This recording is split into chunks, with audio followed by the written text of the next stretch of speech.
The numbers are in, and you would have thought that AEW Dynamite had returned to Cardiff, Wales, because it looks like the home of the Red Dragon here. There's certainly a lot of red in the quarters, with only 2 segments getting greens. Welcome back, guys, to Fog Wrestling for your AEW Dynamite August 28th, 2024 quarter hour breakdown. And we're just going to get straight into it. So obviously this was the first show after AEW All In. I was expecting a lot higher ratings here. It just did not happen. Overall rating was 691,000.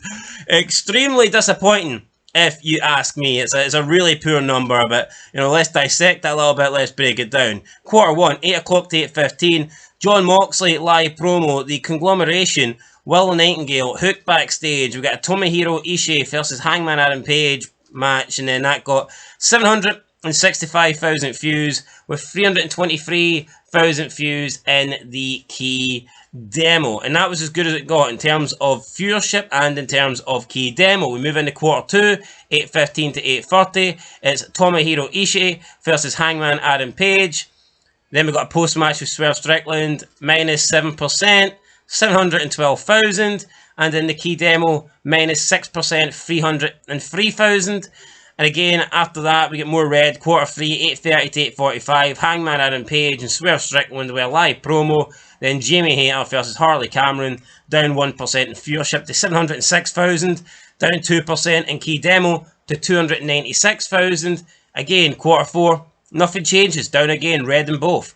Learning Tree, Roderick Strong backstage promo. Then we get All In London recap. And then we get the MJF Daniel Garcia live angle.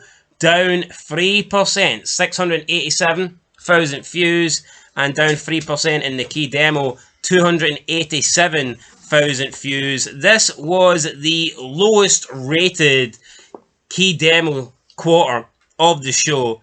We know MJF says that he likes to be all about the ratings, the Nelson numbers. Well, he wasn't about them this week. He wasn't about them this week, that's for sure. MJF just coming out crying like a little bitch. Oh, I'm going to kill Daniel Garcia. Then Daniel Garcia battered him. Is that really what the future holds for MJF? A feud against Daniel Garcia? Also, All Out happening in like 10 days. Why is AEW get 2 pay-per-views that close to each other? That makes no sense. I get it, because All Out's a play on All In, but you know what? I think All Out just basically supposed to be the follow-up of All In, isn't it? The aftermath.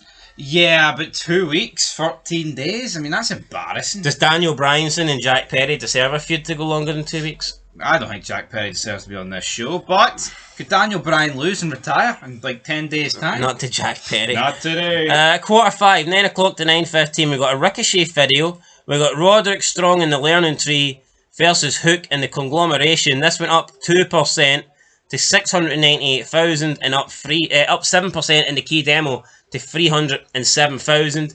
But we're going to quarter 6, Strong in the Learning Tree versus Hook in the conglomeration. We get post-match with Undisputed Kingdom, Mercedes Moné, Private Party, Camille and Okada backstage angle. This went down 4% in the viewership to 671,000 and down 5% in the key demo, 292,000. Then we get quarter 7, 9:30 to 9:45 p.m. a Mariah May ramp promo. We then got grizzled young veterans in there, Young Bucks backstage angle. We got grizzled young vets backstage promo, and then we got a take a shit a video, and then the beginning of Ricochet versus Kyle Fletcher. This went down 4% to 644,000 views, and it went up 1% in the key demo to 293, but not a big enough increase to give you that 1% that you need. And then quarter 8, we did see a rise, 9:45 to 10 p.m. Ricochet versus Kyle Fletcher continuation. Post-match with Will Ospreay. Then we got Pac in there. We got John Moxley in there. We got Marina Shafir in there. And then we got the Bryan Danielson live promo. This went up 6%. 683,000 viewers with 7% in the key demo. That went up to 313,000 views.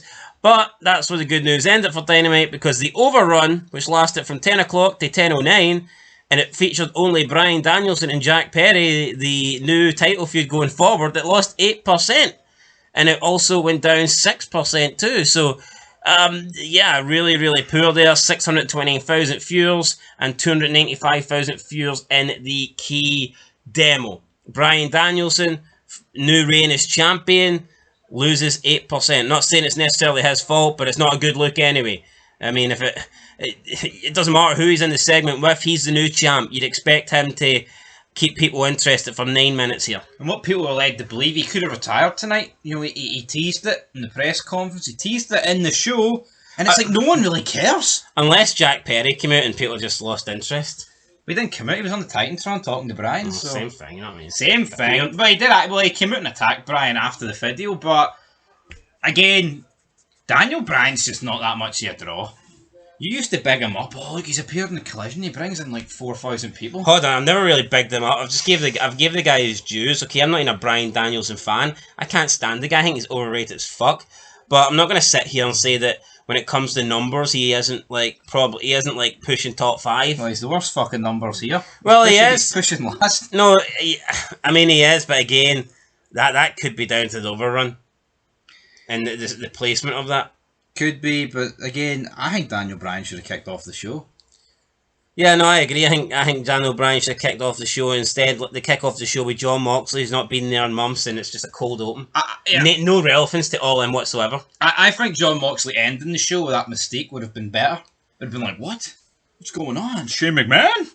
Yeah. Here comes the money. I think so as well, but whatever. AEW don't really do the right thing, do they? Anyway, guys, that's it. We'll catch you in the next one. Let us know your thoughts about these quarter hours, but yeah, just not that great. And yeah, AEW, I think they need to go back to the drawing board because what they're drawing up right now certainly isn't working. We'll catch you guys in the next one. Until then, though, peace.